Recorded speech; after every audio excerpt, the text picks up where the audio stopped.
아멘. 우리 호산나 찬양대 연습도 쉽지 않았을 텐데 귀한 찬양으로 하나님 앞에 영광 올려드려서 감사를 드립니다. 오늘은 꽃주일이라고 부르기도 하는 어린이 주일입니다. 예년 같으면 오늘 영화 세례도 베풀고 교회 학교에서는 잔치를 벌이면서 지냈을 주일입니다. 코로나19 사태로 올해는 영화 세례도 미루게 되었고 제1교회학교에서는 여전히 영상으로 예배를 드리고 있습니다. 어린이가 없는 어린이 주일이 된 겁니다. 해당 교회학교 담당 교육자들이 이 일을 안타깝게 여겨서 지난 주일부터 어린이들을 또 학생들을 개별적으로 찾아가서 작은 선물 봉투를 전하면서 신방을 계속하고 있습니다. 아이들이 참 좋아하더라 그런 보고를 받고 저 또한 마음이 기뻤습니다. 이 일은 17일 그러니까 다음 주일까지 다음 주일까지 계속될 겁니다. 쉽지 않은 수고를 기쁨으로 감당하고 있는 교역자들 또 신학생들에게 진심으로 감사를 드립니다. 기뻐하는 우리 교회 학교 학생들을 떠올리며 맞이한 어린이 주일이다 보니까 그들을 위해서 더 간절한 마음으로 기도하게 되었습니다. 마태복음 18장 2절 3절 말씀입니다. 예수께서 한 어린아이를 불러 그들 가운데 세우시고 이르시되 진실로 너희에게 이르노니 너희가 돌이켜 어린아이들과 같이 되지 아니하면 결단코 천국에 들어가지 못하리라. 이 말씀은 물론 우리들이 어린아이와 같이 되어야 된다 그런 말씀입니다. 그러나 저는 다른 한편으로 이 말씀을 세상의 모든 어린이들이 행복하게 되기까지 천국은 우리에게서 아직 멀리 있다 그런 말씀으로도 받고 있습니다. 그런 의미에서 저는 이 어린이 주일에 우리가 진정으로 다음 세대를 사랑한다면 먼저 우리가 해야 될 일은 어떤 것일까 하는 것을 마땅히 물어야 된다 그렇게 생각하게 됩니다. 여러분 K-방역이라고 들어보셨는지요? 각 나라마다 코로나19에 대처하는 방역 지침이 조금씩 다른데요, 대개 몇 개의 모델로 나눌 수 있게 되었다는 겁니다. 중국식, 스웨덴식, 우리 대한민국식 이런 겁니다. 그런데 그 중에 가장 과학적이고 민주적이고 창의적인 방역 방식이 우리 대한민국 방식이다 하는 겁니다.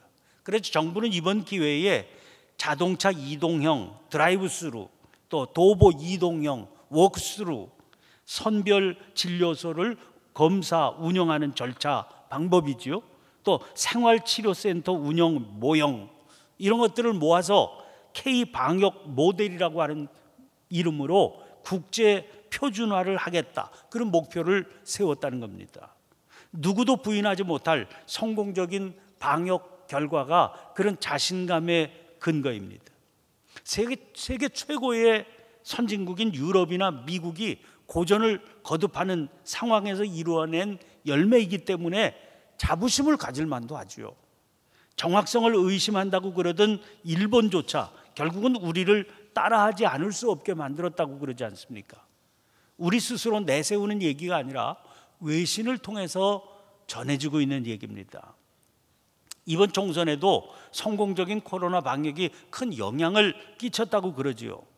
외신을 통해서 전해 듣게 되는 우리나라에 대한 칭찬과 부러움의 소식은 국민 모두에게 자랑스러움을 안겨주는 게 분명해 보입니다.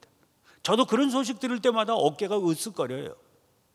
그러면서 한편으로는 뭐 이런 거에 어깨가 으쓱거려야 하나 싶은 그런 생각이 또 들기도 하는 겁니다. 왜냐하면 그런 으쓱거림 자체가 우리가 지닌 자신 없음의 발로 아닌가 그런 생각이 들어서 그렇습니다. 우리는 지나치게 특별히 남을 외국을 의식합니다. 외신이 이렇게 말했다더라, 외국 사람들이 이렇게 생각한다더라 그런 식입니다. 혹은 외국에 가보니까 아니 한국 승용차가 많이 굴러다녀, 대로변에 한국 기업의 간판이 딱 서 있는 걸 봤어 이러기도 하고요. 방탄소년단 인기가 외국에서 얼마나 대단한지 사실 방탄소년단 노래도 모르면서 괜히 자기 일처럼 자랑스럽게 입에 올립니다. 그런 일들이 그렇게 대단하게 느껴진다는 게 스스로에 대해서 가지고 있는 생각이 자신 없다, 그런 증거가 아닐까 싶은 겁니다. 그러던 중에 한 신문에서 미국인 작가 콜린 마셜이라고 하는 사람의 인터뷰 기사를 보게 됐습니다. 이 사람 4년째 지금 우리나라에서 거주하고 있는데요, 그가 쓴 칼럼이 지난 14일 미국 주간 잡지 뉴요커에 실려서 주목을 끌게 된 사람입니다. 그는 그 칼럼에서 이번 코로나19 방역이 전 세계의 찬사를 받자 많은 한국인들이 우리가 선진국이야? 이렇게 놀라더라는 겁니다. 그가 보는 우리나라는 분명히 선진국입니다. 그런데 그 사실을 우리만 모르는 것 같더라는 거예요. 자기가 보기에는 되레 후진국이라고 여기는 사람들이 많더라는 거지요. 그것은 그만큼 국가 열등감에 젖어 있다는 의미다, 그는 지적했습니다. 그가 지적하고 있는 우리 국가 열등감의 기원은 대개 세 가지입니다. 하나는 우리 특유의 비교 집착입니다. 경쟁적이고 개성이 없는 일률적인 사회 분위기가 우리에게 있더라고 그랬습니다. 이렇게 개인과 개인을 비교하는 버릇이 나라와 나라를 보는 관점에서도 똑같이 적용됐다는 거죠. 또 하나는 일제 식민 통치의 유산입니다. 그때 형성된 집단 무력감이 국가 열등감으로 남아있게 된 겁니다. 마지막으로는 반복된 재난으로 인한 충격의 지속성입니다. 1995년 삼풍 백화점 붕괴, 2014년 세월호 참사, 이런 것들이 대표적인 경우입니다.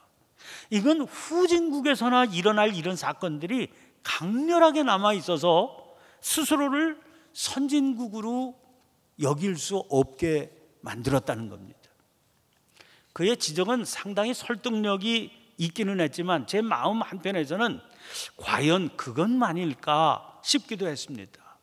우리가 우리 스스로를 선뜻 선진국 국민으로 여기지 못하게 하는 보다 근원적인 이유들이 있지 않을까, 그런 마음이 들어섭니다.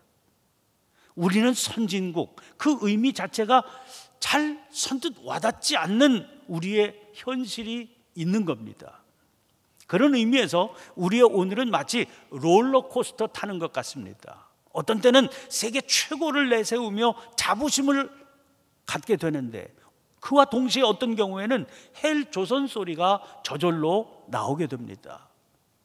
그래서 도무지 갈피를 잡기 어렵게 하는 양극단이 우리에게 있는 거지요. 이것은 단순히 한때의 코로나19 방역만으로는 해소되지 않을 근원적인 문제입니다. 그러던 중에 최근에 발간된 김누리 교수의 우리의 불행은 당연하지 않습니다, 이 책을 읽게 됐습니다. 이 책은 한 방송사에서 2번에 걸쳐서 행한 그의 강연 내용을 풀어서 펴낸 겁니다. 이 책에서 그는 아주 정확하게 우리 안에 있는 이 양극단의 원인을 끌어내어서 펼쳐 보이고 있습니다. 그의 분석은 이렇습니다. 우리는 선진국이고 대단한 민주주의 국가입니다. 우리의 민주화 수준이 어느 정도일까요? 현대 민주주의 연구의 세계적인 권위로 인정받는 스웨덴 민주주의 다양성 연구소라고 하는 곳에서 작년 2019년에 펴낸 연구 보고서 세계적 도전에 직면한 민주주의, 이런 보고서에 따르면 우리나라는 세계 12위로 랭크되어 있습니다. 그런데 김누리 교수는 사실상 이게 세계 1위라고 그랬습니다. 민주화 선진 상위권에 속한 나라 대부분이 아주 작은 나라들이거든요. 그런데 세계에는 3050 클럽이라고 하는 게 있습니다. GDP 3만 불, 인구 5천만 명 이상의 나라입니다. 세계에서 오직 7개 나라만 여기에 해당돼요. 미국, 일본, 영국, 프랑스, 독일, 이탈리아, 그리고 우리나라입니다. 이 7개 나라 가운데 민주화 수준이 일본은 7위로 돼 있고요. 우리가 이 7개 나라 가운데 민주화가 1위입니다.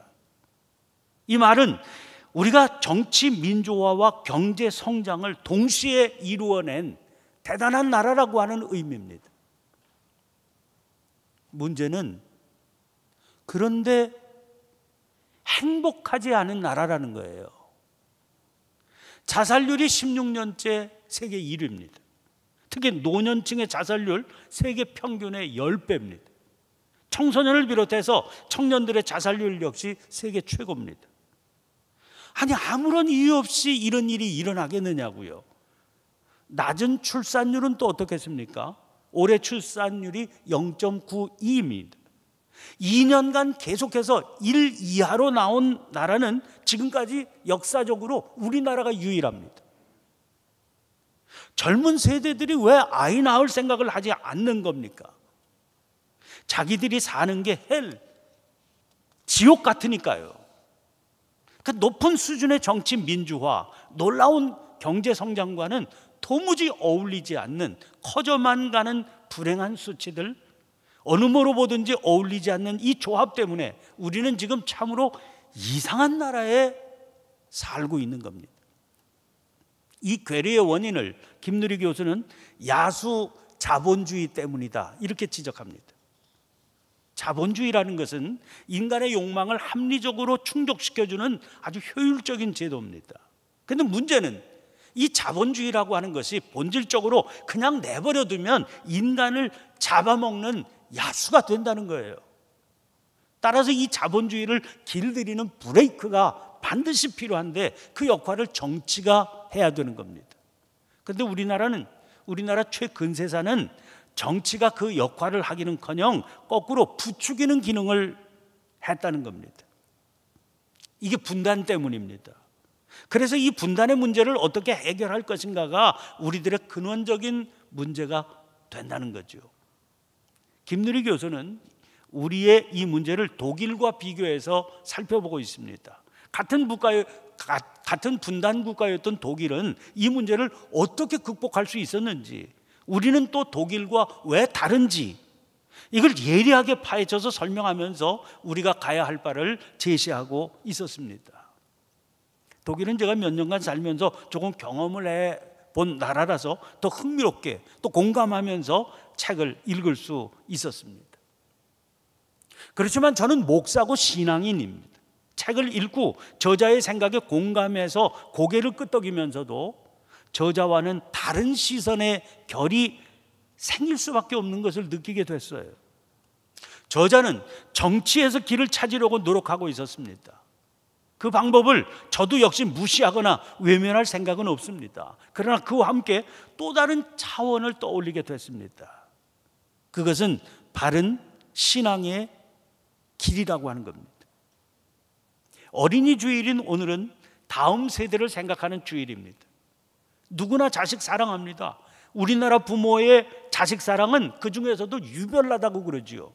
자식을 위해서라면 세상에 못할 일이 아무것도 없는 것 같아요. 아까 우리나라 노년층 높은 자살률 말씀을 드렸는데 그 이유가 가난입니다.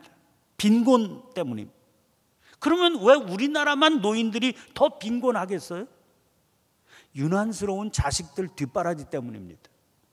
모든 것을 자식들 뒷바라지에 쏟아붓는 거, 이거 당연하게 생각합니다.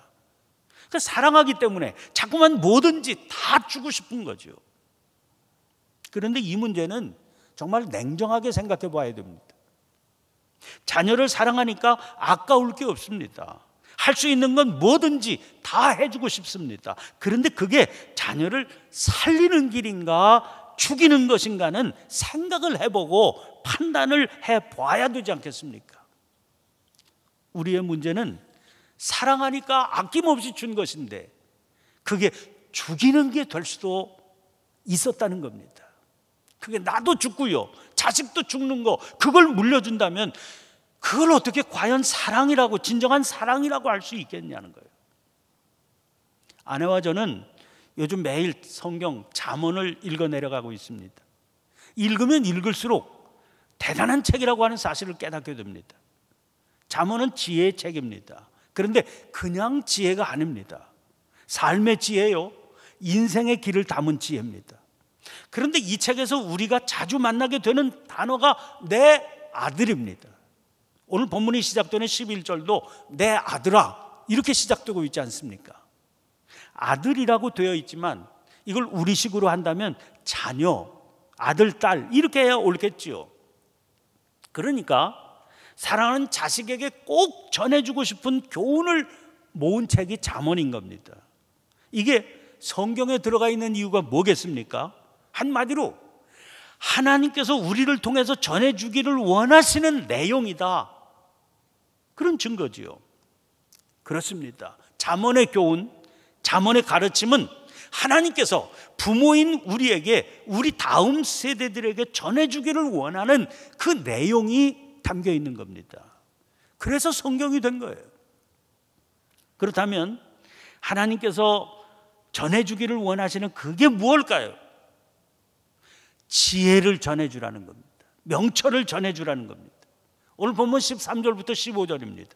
지혜를 얻은 자와 명철을 얻은 자는 복이 있나니 이는 지혜를 얻는 것이 은을 얻는 것보다 낫고 그 이익이 정금보다 나음이니라. 지혜는 진주보다 귀하니 내가 사모하는 모든 것으로도 이에 비교할 수 없도다. 자식을 사랑한다면 당연히 더 나은 것, 줄 수 있는 최고의 것을 주고 싶겠지요.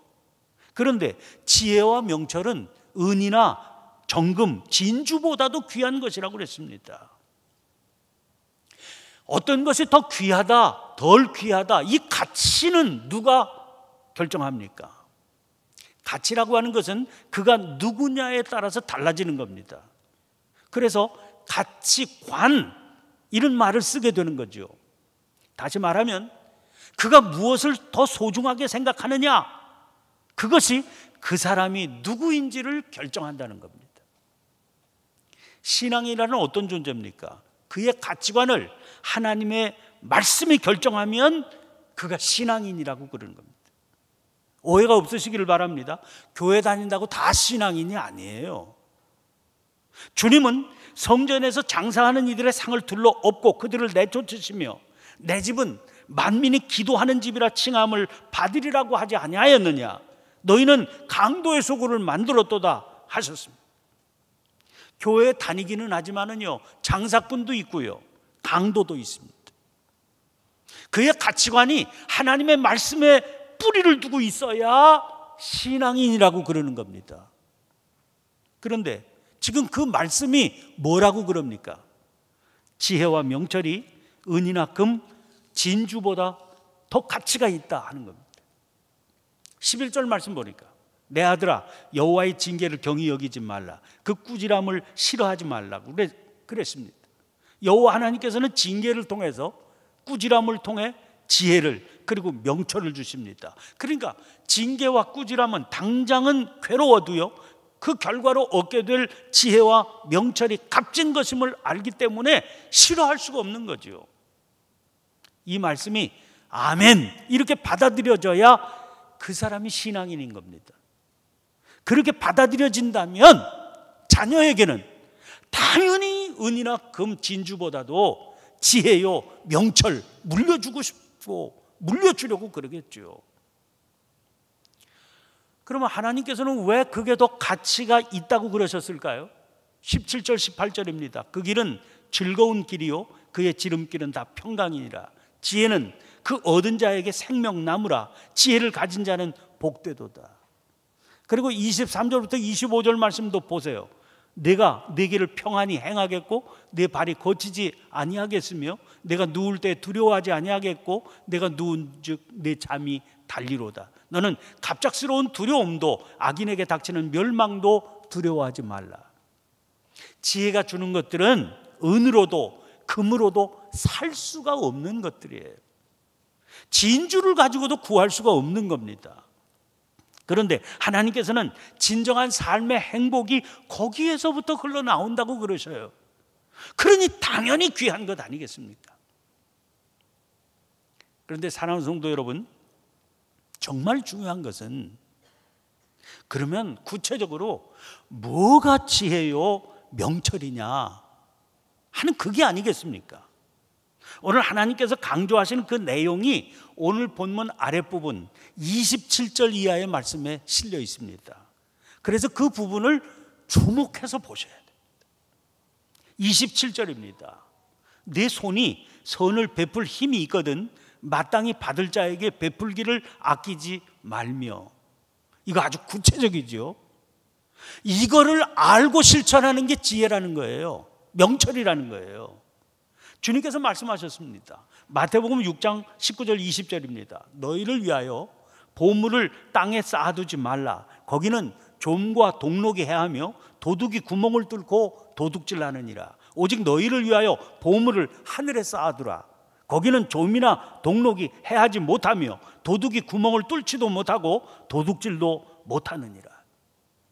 지금요, 자기 소유로 되어 있다고 그래서 그게 자기 게 아닙니다. 지금 내 손에 있다고 그걸 내 것이라고 생각하면 얼마나 어리석은 일인지 몰라요. 저는 이미 그걸 초등학교 1학년 때 터득했습니다. 어느 날 학교에서 돌아오니까 제 책상에 붉은 딱지가 붙어 있더라고요. 아버지 사업이 망해서요, 다 압류가 된 겁니다. 그동안 그 책상 제 건 줄 알고 살았죠. 근데 제 게 아니더라고요. 여러분, 지금 내 이름으로 등기가 되어 있다고 그래서 그게 무슨 소용입니까? 주님 말씀하세요. 하늘에 쌓아둔 것만 자기 거라는 거예요. 그러면 하늘에 쌓아둔다는 것은 무엇일까요? 드린 것, 나눈 겁니다. 여러분, 하나님께 드렸으면, 누구와 무언가를 나누었으면 드린 그 순간부터, 나눈 그 순간부터 그건 영원히 내 겁니다. 없어지지 않아요. 그런데 할 수 있는 힘이 있는데도 그 좋은 기회를 놓치는 경우가 얼마나 많은지요. 뭐 때문일까요? 자기 손에 붙들고 있고 싶어서입니다. 자기 게 아닌데 그걸 자기 손에 붙들고 있고 싶어서 내 것이 되는 그 기회를 놓친다는 거예요. 이게 어리석은 것 아닙니까? 그 어리석은 욕심 때문에 포악을 저지르게 됩니다. 그 욕심의 어리석은 결과를 눈으로 보면서도 거만을 떱니다. 혹은 그 결과로 누리는 영달함을 자랑스럽게 여겨요. 어디 그것만 어리석은 것일까요? 31절입니다. 포악한 자를 부러워하지 말며 그 어떤 행위도 따르지 말라. 여러분, 왜 포악한 자를 부러워하는 마음이 생기는 거예요? 사실은 그 누리고 있는 포악함의 결과를 부러워하는 것이지요. 여러분, 그게 부러워할 일입니까? 그래서 미련한 자의 영달함은 수치가 되느니라 그러신 겁니다. 바른 정치를 통해서 바른 제도를 만드는 일 중요합니다. 우리 신앙인들도 그 일에도 힘써 참여하고 길을 만들어 가야 됩니다. 그러나 그렇게 하려면 우리 스스로의 정체성이 분명해져야 돼요. 우리가 뭘 소중히 생각하며 살아가야 하는지를 칼에 나를 벼리듯 날마다 선명하게 벼려가며 살아가야 됩니다. 그것으로 사람들의 혼미한 정신을 번뜩 깨워줄 수 있도록 그렇게 살아갈 수 있어야 되는 겁니다. 지난 주간 신문을 읽다가 그 신문 기사에서 KBS 인간극장 그렇게 가족이 된다, 이 프로그램 소개하는 기사를 읽었습니다. 마침 30일이 휴일이어서 집에 있으면서 텔레비전을 통해 그 프로그램을 뒤늦게 찾아볼 수 있었습니다. 이런 내용이에요. 우리나라는 보육시설에서 살던, 고아원이지요. 보육시설에서 살던 아이들이 만 18세가 넘게 되면 그 시설을 떠나게 되어 있습니다. 그들을 보호종료 아동 이렇게 부릅니다. 1년에 이 아이들이 2,600명이나 된다고 그래요. 여러분, 이제 겨우 18살입니다. 그 부모 없이 시설에서 자란 이 아이들에게 이 나이에 홀로 서는 일이 얼마나 힘겹고 어려운 요구겠어요. 그 프로그램에 등장하는 안지한 씨가 그 주인공입니다. 무용가가 꿈이었는데 18 되던 해 선생님이 도금 공장 취업을 소개해 주었습니다. 선택할 여지가 없었죠. 하루 종일 햇빛도 들어오지 않는 공장에서 지독한 냄새를 맡으면서 일했습니다. 9개월 만에 친구들과 보증금 모아서 반지하 단칸방을 월세로 얻었습니다. 그 뒤로 이 아이가 콜센터, 휴대폰 가게, 키즈 카페 전전했지만 월세 내고 나면 남는 게 없었습니다. 근데 가장 힘들었던 게 몸이 아픈 때입니다. 병원에 가도요, 보호자 도장 받으라는데 보호자가 없지 않습니까? 그러니까 입원도 할 수 없는 겁니다. 그 어려움 속에서 자기가 보육시설에 있을 때 잘 따르던 김한나 선생님, 힘들면 언제든 찾아오라고 그랬었던 그 선생님의 지인 마미나 씨가 떠올랐습니다. 처음에는 그저 의심 반, 호기심 반으로 찾아갔는데 이 미나 씨가 직접 집밥도 해주고 문제가 생기면 언제든지 찾아가서 밤새 얘기도 할 수 있는 어른이 되어 주었습니다. 살던 집 계약이 끝나던 날, 미나 씨는 이 지안이에게 자기 집으로 들어오라고 그랬어요. 미나 씨도 당시에는 반지하 집에서 어린 일남 일녀를 키우고 있을 때였습니다. 그들은 그렇게 식구가 되었습니다. 이제 그 미나 씨의 딸이 된 지안 씨는 방통대 대학생이 되어서 작가의 꿈을 키워가고 있고, 엄마가 된 미나 씨를 닮은 삶을 평생토록 살고 싶다, 그렇게 속마음을 털어놓고 있습니다. 이런 도움을 베풀었던 사람들이 다 나이 40 전후의 젊은 친구들이에요. 대학 때 기독 동아리 활동을 했던 이들이 이 일의 뿌리가 되었습니다. 대학 때 믿음 안에서 꿈을 키우던 동아리 선후배들이 찾아오는 아이들의 부모들이 되어서 그 아이들을 다 자기들 호적에 올려주고 그리고 끼고 살고 있는 겁니다. 그래서 결국 보호 종료 아동들을 위한 커뮤니티 케어 센터가 생겼습니다. 아이들은 이제 외롭지가 않습니다. 자기와 같은 아이들을 도울 수도 있게 되었습니다. 그러면서 그 도움의 손길이 놀랍게 자라가고 있는 겁니다. 여러분, 이런 일이 지금 이 땅 위에서 일어나고 있다. 이게 참 놀랍지 않습니까? 그런데 그들 자신에게는 무슨 내세울 만한 그게 대단한 일이 아니었습니다. 왜요? 그게 인간의 길이라고 믿었기 때문입니다. 그 인간의 길을 가고 있는 이들이 지금도 곳곳에 얼마든지 있는 겁니다. 우리도 그 길을 가야 되는 겁니다. 사랑하는 성도 여러분, 어린이 주일은 오늘 우리들을 일깨우시는 하나님의 음성을 저와 여러분들이 분명히 들을 수 있기를 바랍니다. 다음 세대를 사랑한다면 이상한 나라인 줄 알면서도 이걸 그대로 물려줘야 되겠습니까? 이것은 이미 충분히 검증이 끝난 거예요. 이대로 살면 안 된다는 걸 알고 있습니다. 이대로 계속 달려갈 수는 없는 거예요. 5,000명 조계종 스님들이 이번에 나라에서 주기로 결정된 긴급 재난 지원금을 기부하겠다, 그렇게 발표했습니다. 저도 발표된 처음부터 받을 생각 없었습니다. 왜요? 긴급한 재난을 당한 정도는 아니거든요. 이런 건 받아야 될 사람이 받는 게 도리 아니겠습니까? 여러분, 이런 일들이 일어나야 그게 제대로 된 나라인 겁니다. 우리 아이들을 사랑한다면 반드시 이런 나라를 만들어서 물려주어야 될 겁니다. 기도하겠습니다.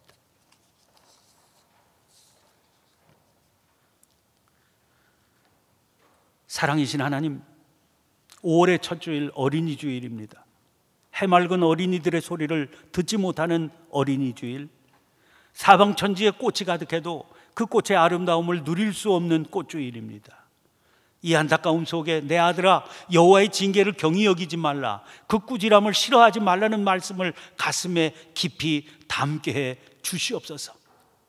오늘의 이 아픔이 어디에서 왔는지를 칼날 벼리듯 살피게 해주시고, 돌이켜 눈 감았던 하나님의 말씀을 굳은 믿음으로 붙들게 해 주시옵소서.